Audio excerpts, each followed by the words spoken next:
Mon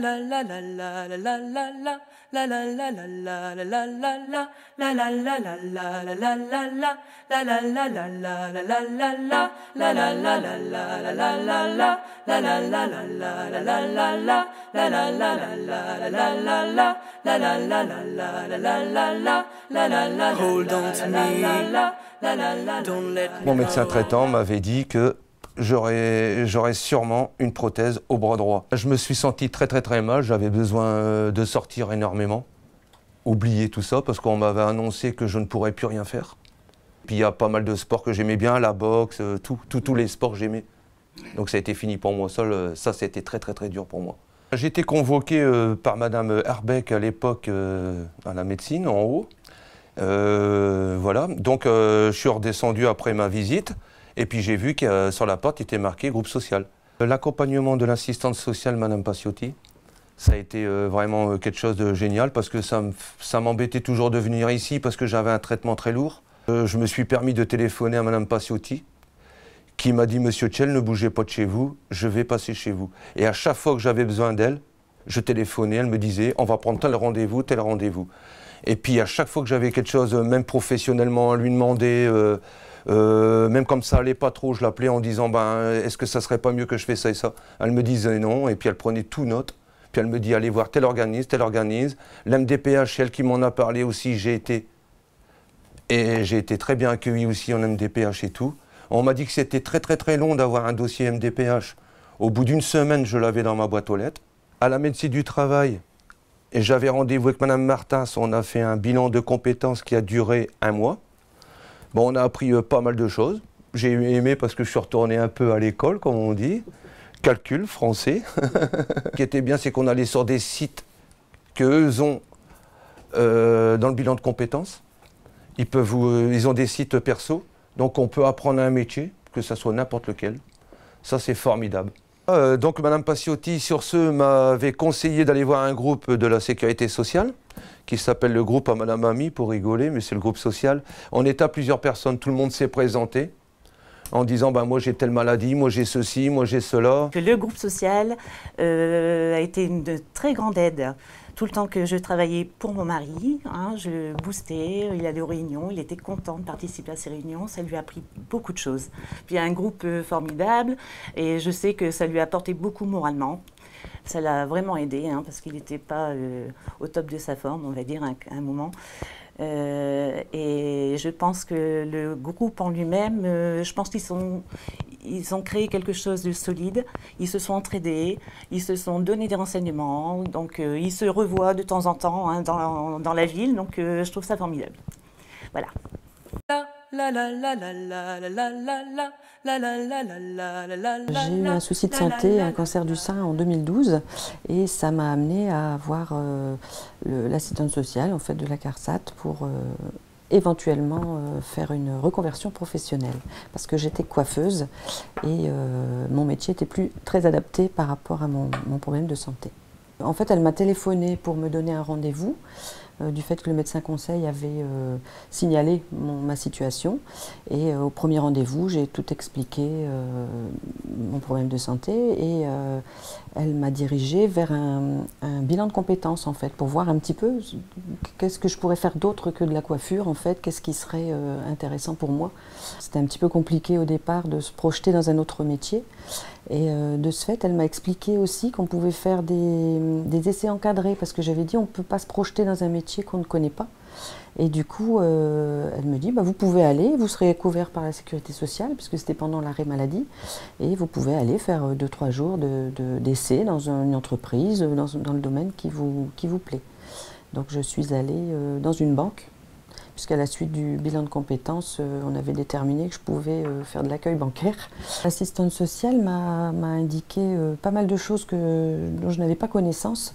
On pouvait avoir un financement par certains organismes pour faire une formation professionnelle ou un diplôme. Donc dans mon cas, j'ai passé un bac pro en 1 an. Et qui a été financé par le fonds GESIF et la GFIP. Et c'est grâce à l'assistante sociale, parce qu'elle m'a aidé pour remplir mes dossiers de demande de financement. Et moi, je ne savais absolument pas que ça existait, en fait, avant d'en discuter avec elle. Avec le médecin conseil, ça a été vraiment... j'ai été surprise en fait, parce qu'on dit toujours, les médecins conseils veulent toujours nous faire retourner au boulot, tout ça. Mais là en fait, non, il a bien compris mon souci. Et c'est lui qui m'a orientée en fait, en me disant, votre métier est plus très adapté par rapport à votre souci de santé. J'ai vu le médecin conseil 1 an après le début de ma maladie. Et il a fallu compter peut-être 6 mois en fait, 6 mois pour être suivi et commencer ma formation en bac pro en fait. J'ai revu Mme Paciotti, donc l'assistante sociale, pendant ma formation parce que j'avais eu un petit changement de mutuelle et au niveau de mes dépassements d'honoraires pour mes opérations de reconstruction, j'avais eu 1 000 € de dépassement d'honoraires de ma poche et elle m'a dit, enfin je l'ai recontactée et elle m'a dit on peut faire des dossiers pour avoir des aides à la Ligue pour le cancer et puis aussi au niveau de la sécurité sociale. Bon là ça a été refusé, mais par contre au niveau de la Ligue, j'ai obtenu une partie en fait de ces dépassements d'honoraires. Donc elle m'a bien conseillé aussi sur ce point de vue-là. Elle m'a apporté en fait une écoute, et donc ça m'a apporté une confiance en fait aussi en moi de dire bah, je peux faire autre chose et puis voilà, avec tous les conseils qu'elle m'a donnés, c'était bien.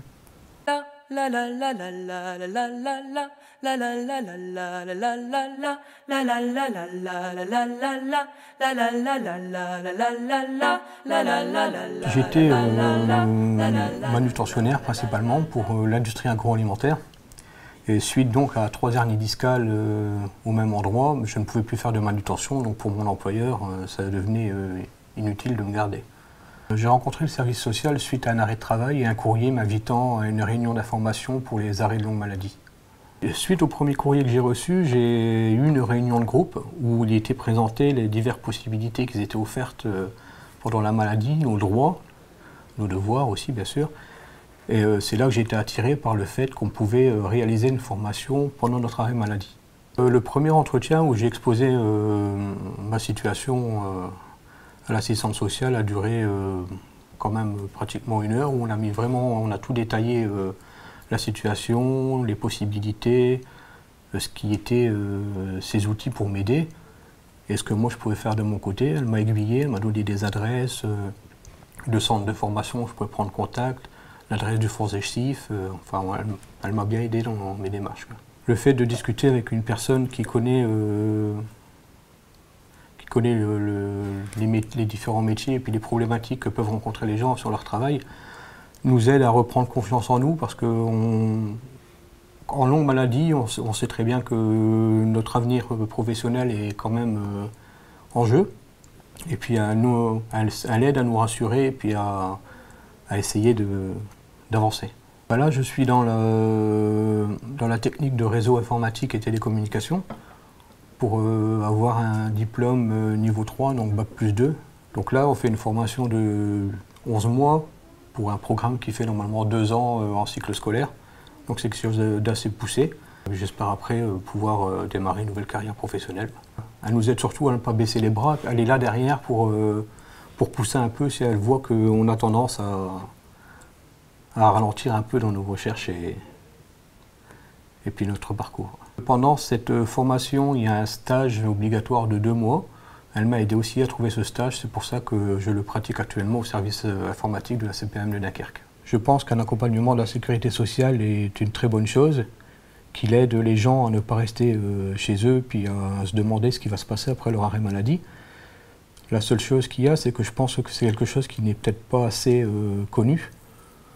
Parce que je me souviens que quand j'ai reçu mon premier courrier qui convie à une réunion d'information qui n'a rien d'obligatoire, je pense que si je n'avais pas assisté à cette réunion, je serais passé à côté de tout ce que je viens de vivre. Donc c'est quand même quelque chose d'important et je conseille à tout le monde de suivre ce même parcours. Je m'appelle Barbara Hansmann. Avant mon arrêt, j'étais agent de service hospitalier en milieu psychiatrique. J'ai attrapé une épicondylite et je me suis fait opérer en mars 2015. Et donc il y a eu la convalescence et après cette convalescence, j'ai fait des tests chez moi si je pouvais reprendre mon travail.